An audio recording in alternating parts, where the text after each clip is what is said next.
এমন অবস্থা, মানে আমি এখানে ঠিক বলতে পারছি না। একটা এমন এমার্জেন্সি এসেছিল আমার কাছে, সেখানে এসো, যে মেঘের জন্য আবার তার দাদাইকে মানে পারমিশন নিয়ে আবার মানে গেটে বলে বাইরে যেতে হয়েছিল।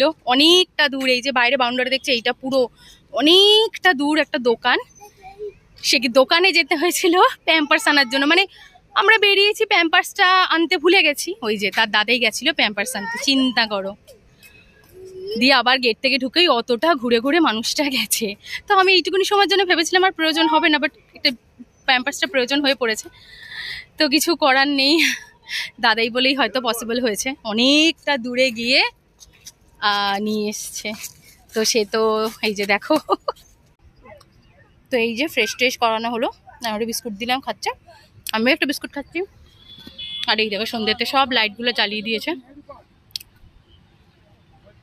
এবার আমরা এরপর বেরিয়ে পড়বো, একটু ঠান্ডা ঠান্ডাও পড়ছে।